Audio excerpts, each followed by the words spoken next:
I don't know about you all, but I am not here for health advice that doesn't take women and the female body into account. For example, we just mapped all of the nerve endings of the clitoris in 2026. The nerve endings of the penis was mapped in the 1990s. And I'm not here for sex and relationship advice that centers men and doesn't take the female body into account. I'm here to help women create pleasure-centered relationships and a pleasure-centered life. If you want to learn more about how to do that, how to create a pleasure-centered relationship, you're going to find that information here, and you are also going to find it on the Pleasure Path Substack. Pleasure-centered relationships are beneficial for both parties. It's how we approach sex. It's how we approach conflict. Pleasure-centered relationships add value to both people's lives. Both people's lives are made better by having this type of relationship. And today we're going to talk about something that not only undermines pleasure-centered sex, but it also undermines the fabric of having a healthy and functional relationship. It is the biggest hidden break that I see in high achievers relationships. You know the dual control model, you've heard me talk about it, where our desire, our turn on is like a gas pedal and a brake pedal. The accelerator picks up anything sexually relevant in your environment, in the context of the situation, in the safety that you feel, and sends the signal, yes, more of this. And the brake scans for anything that signals threat, obligation, resentment. The brake scans for feelings like touch, sensation that doesn't feel good, negative beliefs about sexuality, and turns desire down. Now, most people, most advice, and this was even early in my career, focuses on what we are missing from the accelerator. Okay, we need more novelty, more date nights, a vacation, a weekend away. And then what I was teaching in Pleasure Principles, we need that balance. We need to not only learn what our accelerating factors are, we need to also unpack what is pushing on the brake so we can remove those factors. But what I missed, what my early work missed, is that I was looking at turn on and turn off factors for the woman herself. And we need to do this exploration as superwomen, as good girls, because most of us are not having sex that centers our pleasure. We're having sex that centers male pleasure, penis and vagina sex. And we are sampling a very limited amount of what is available on a sexual menu. This is a call out episode. If you want a pleasure centered relationship for the superwomen, what have you been tolerating? Even in dating, where are you lowering your standards? Where do you allow yourself to overgive? Where do you default to his pleasure? And if you are a man listening, where are you centering yourself? Where are you underfunctioning? Where are you letting her lead, provide, not feel safe, and then holding it against her when she's shut down? What I see in practice over and over in the women who are smart enough to name exactly what's wrong, but still can't fix it, the number one hidden break is this: weaponized incompetence. And we're going to unpack that today. I'm Dr. Jordan Wiggins, naturopathic doctor, author, host of the Pleasure Principles podcast, and pleasure and intimacy strategist for high-achieving women that are done overgiving, they're done people-pleasing, and they want to create a pleasure-centered relationship and pleasure-centered life. So what is weaponized incompetence? I remember not even knowing what this was. When I heard it, it almost took me a couple times of hearing it to actually realize it was a thing. And then when I bring it up to my clients, sometimes they get mad at me instead of looking at what's actually happening. So I want you to listen to this episode probably twice. And I want you to share it with a friend that is in the same position as you. Weaponized incompetence. It's the thing you have asked your male partner to do 17 times and it's still not done. Okay, the lease on the car is coming up, so that needs to be handled. And you're reminding him as the date's getting closer, closer, closer. It's the things that he watches you do while he relaxes. Okay, and these are for anyone, women with internalized misogyny, which was me, or men getting angry about this. Like, first of all, if you are triggered, you need to look inward. Examine why this is triggering. And it is statistically proven, and these are facts, not feelings. Men statistically have more leisure time than women. So time spent on activities like relaxing, watching TV, playing sports. We have a gap with this, that it's usually around 3 hours more per week. And for couples with children under 5, it widens to about 4.5 hours. And I wonder if these studies take into account night feedings and the mental load of being the one on call all the time. But yeah, US Board of Labor and Statistics, men spend about 5.6 hours per day compared to women's 4.9. So it's roughly 4 to 5 extra hours a week. So looking at a couple different sources, we're looking at around 4 and 5 hours a week of extra leisure time. And what would happen? Think about this, superwomen, if you had an extra 4 or 5 hours a week of leisure time. Would your libido increase? I know it would. Of course it would. So if your partner has relaxed, if your partner's done a round of golf and you've worked and done bedtime, and then you get in bed at 9:30 p.m. and he gropes you, like, are you in the mood? Of course not. Is that low libido or sexual dysfunction, or is it a system designed to turn off our pleasure centers? And the thing with weaponized incompetence is that it happens slowly over time, and you're in these ingrained pattern for years so that you can't even see it. You can't even see how dirty the water you're swimming in is. So things that you've started doing yourself because asking has become its own form of labor. Okay. And that's a strategy. That's a power play. And it's one of the most powerful brakes on female desire that I don't see being named correctly. Weaponized incompetence is when a person performs helplessness in a specific domain so consistently and so convincingly that the competent, overfunctioning person in the relationship stops expecting anything from them and absorbs the task permanently. It's not accidental. It's not always conscious.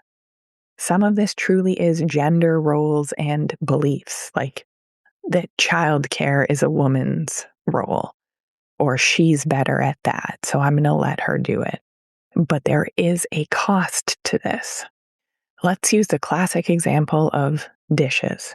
If he does them badly enough, incomplete enough, so that you don't ask again, or he does them after such a performance of visible suffering that the cost of asking exceeds the cost of just doing it yourself, that's weaponized incompetence. It's not a man that can't do the dishes. Okay, he's capable of doing all of his hobbies, capable of doing fantasy football and remembering all that information.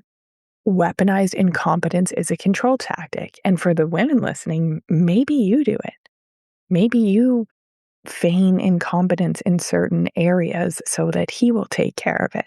But it's funny, it works a little different. Men, when they feel needed and like they can help, they tend, and I'm speaking in generalities, but they tend to like that, to like coming to your rescue. But when we're talking about weaponizing competence in domains that creates 5 extra hours of work per week for the high functioner and 5 hours more of relaxed time. Oh, and this does increase for when the woman is the primary earner.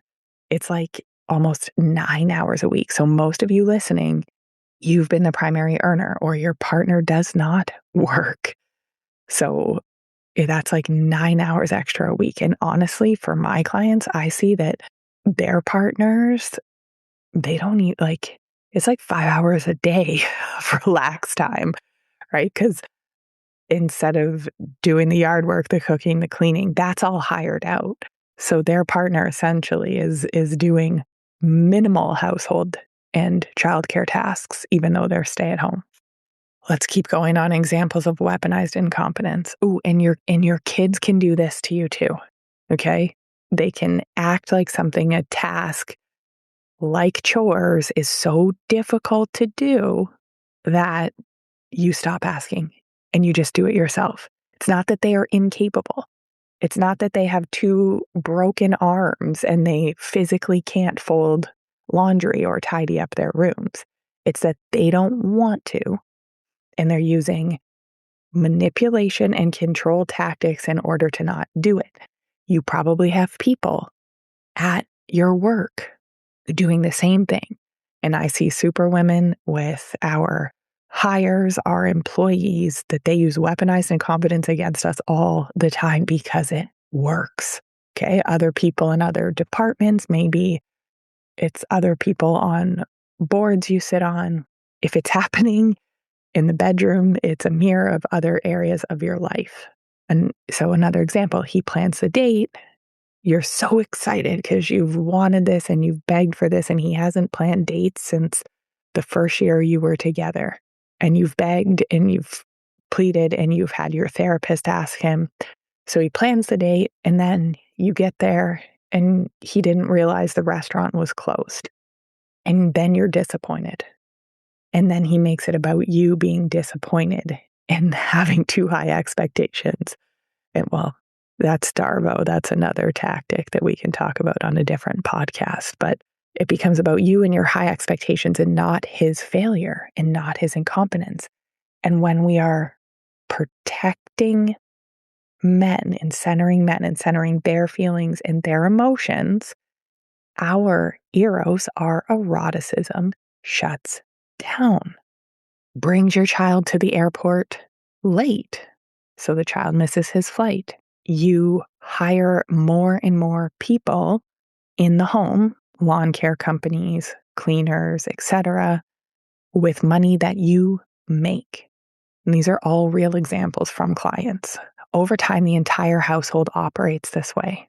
The mental load, the logistical load, the emotional management of every relationship in the family, including his family, right? Birthdays for his family, all of that coordinating. Your health appointments, kids' appointments, his appointments, following up with the contractors, writing the birthday cards, staying in contact with friends, the emotional temperature of the room in your home, it usually lands on the overfunctioner because she does it so well, because she always has.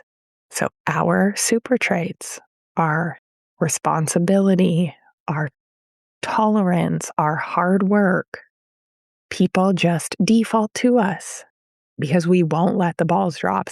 We will harm ourselves. We will not take care of ourselves in order to not disappoint people. But it's negatively affecting our health. It's negatively affecting our desire, our enjoyment, our fulfillment of life. And then we're blaming ourselves and we're trying harder on all of these things. We're counting macros, we're going to therapy, when we really just need to look at the power games being played and learn how to create a pleasure-centered relationship.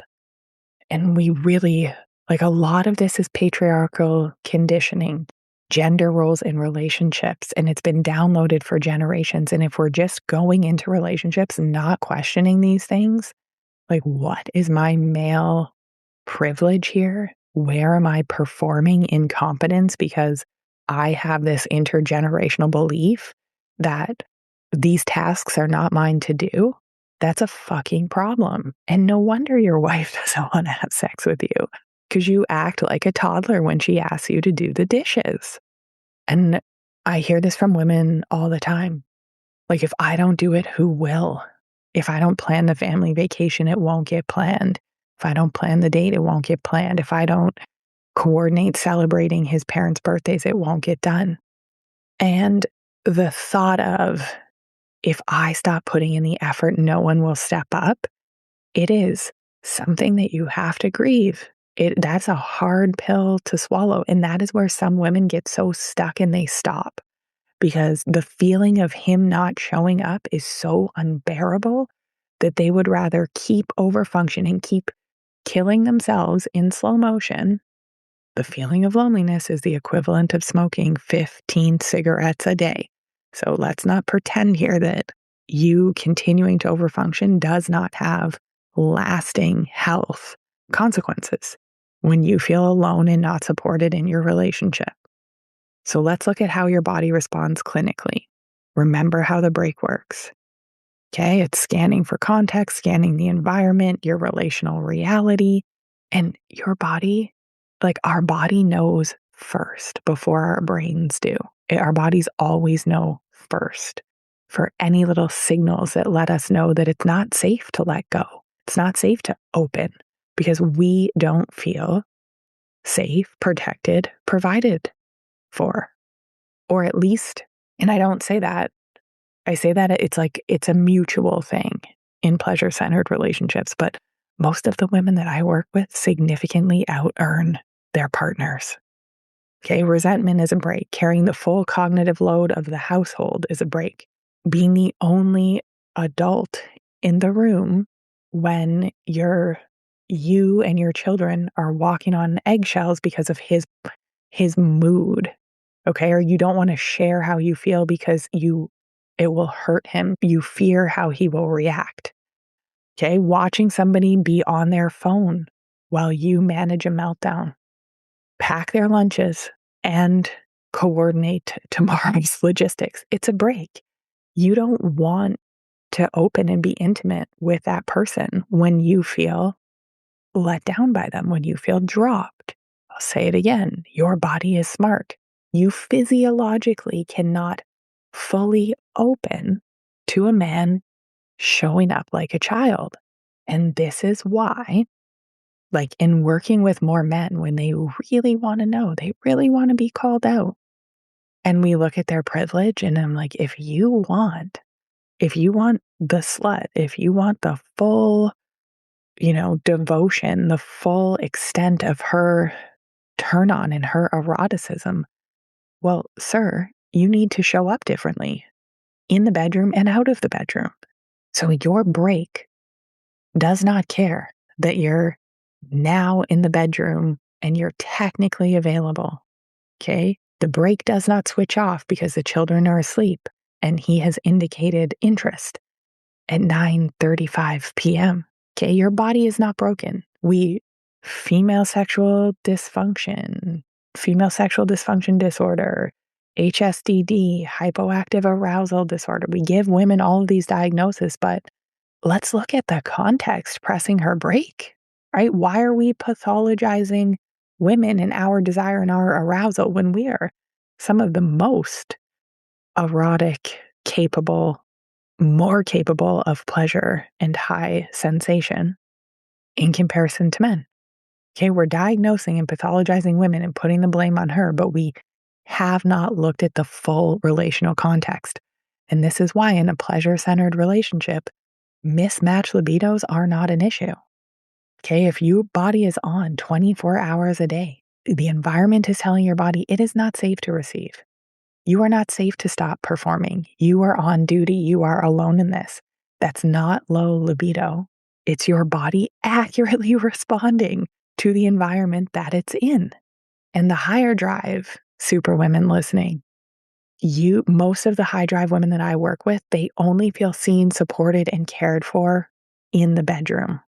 Sometimes there's weaponized withholding of sex, also a whole other topic that requires a whole other podcast. So let me know, send me a DM on Instagram if you want to hear about that. So how therapists miss weaponized incompetence. Here's what happens in couples therapy. The therapist creates space for both people to share their experience. He shares that he feels criticized, he doesn't feel good enough, that no matter what he does, it's not enough. He shares that he stopped trying because she redoes the work anyway. And the therapist, right, a relationship therapist, they're trained like the relationship is the client. They're trained to hold multiple truths simultaneously, validates both experiences. Okay, validates the woman's experience of not feeling seen and supported and validates the underfunctioner's experience. But this is problematic, okay? Because therapy automatically assumes that both partners are putting in equal effort. Both partners are capable of putting in equal effort.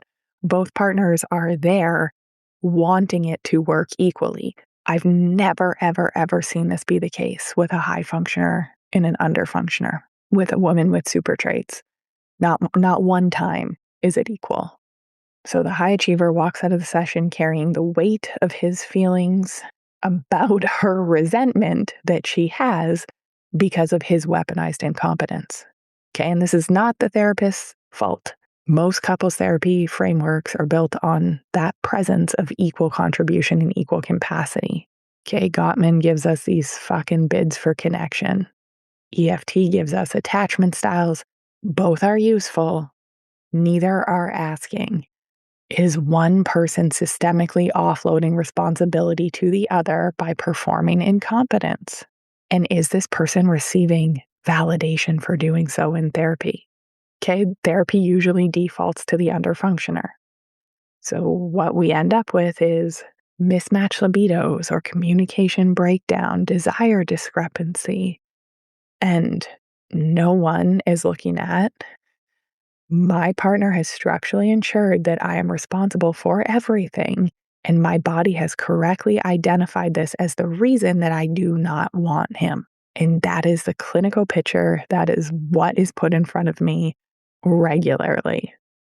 And therapists often are reluctant to assign blame. Okay, we get told it's different standards of cleanliness, but it's actually a power imbalance. One person's life has benefited, one person has been extracted from. That's not a communication problem. It's a power problem. Desire dies there.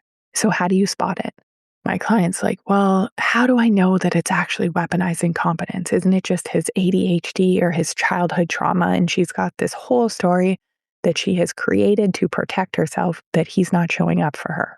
Okay, so questions that we can ask. Does the incompetence appear selectively?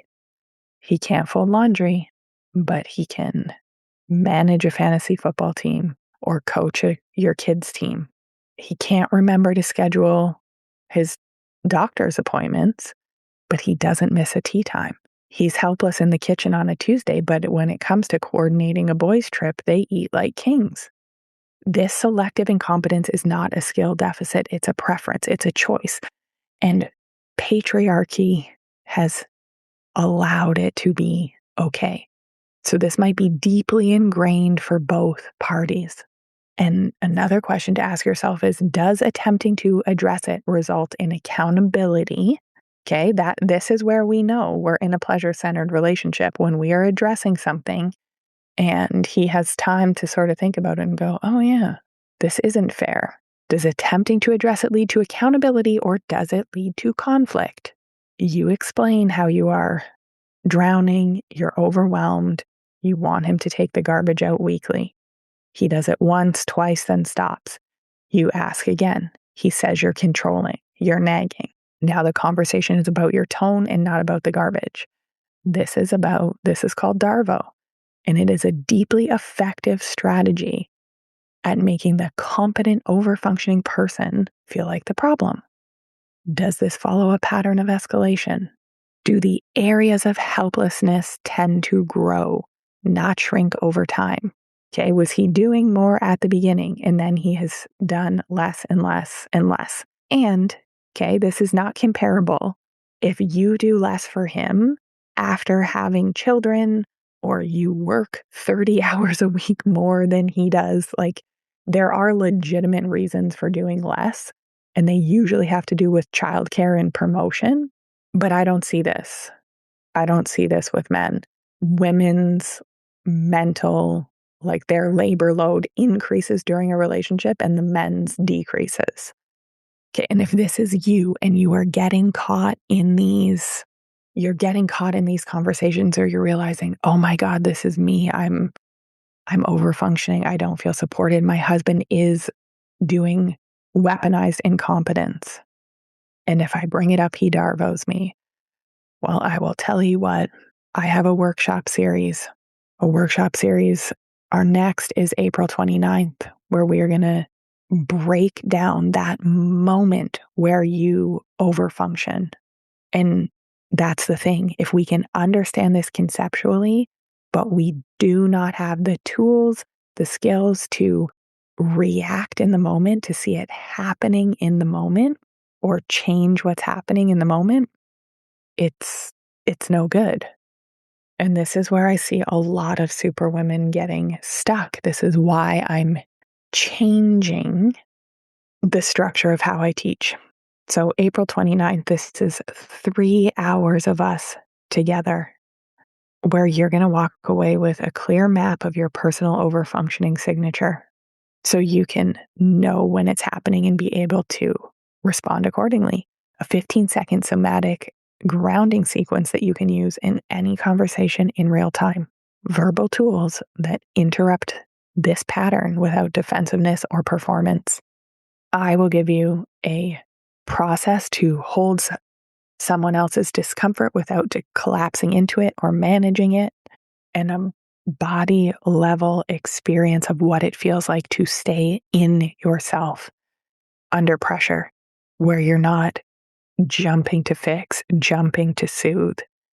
So this is a 3-hour workshop about how to interrupt overfunctioning in real time in your body. If you are a past client, DM me for your 50% off code for this workshop. It is going to be worth every penny, because people all around you in all aspects of your life are performing weaponized incompetence. If you have super traits, I guarantee it. 3 hours to give you tools in real time, how to shift this. Head to the show notes, claim your spot. Okay, so naming this does not fix it. We need a recalibration in our bodies. Okay, this can't just be something that we understand cerebrally. It's something that we have to understand when we have that fear, when we are in fight or flight. It's not a single conversation that leads to sustainable change. That is why I'm running this workshop series. For the women that I work with, the real change requires us to not only cognitively understand it, but be able to take action in the moment. And the answer is not us working harder, tolerating more, not swooping in to help and get things done, not watching the incompetence and choosing to absorb it. Your desire will return in a relationship where there is no weaponized incompetence. And like I said, maybe you're doing it too in certain areas. Generally with super traits, that's not the case, but it's possible. Okay? Your pleasure centers do not care about how much you love him. They do not care about your relationship history. They respond to felt safety, to pleasure-centered equality, to actual partnership. And you cannot think your way out of this. We have to get in our bodies and into our power on this. And I want to do that with you on April 29th, 3-hour workshop. It will change so many aspects of your life. I cannot wait to see you there.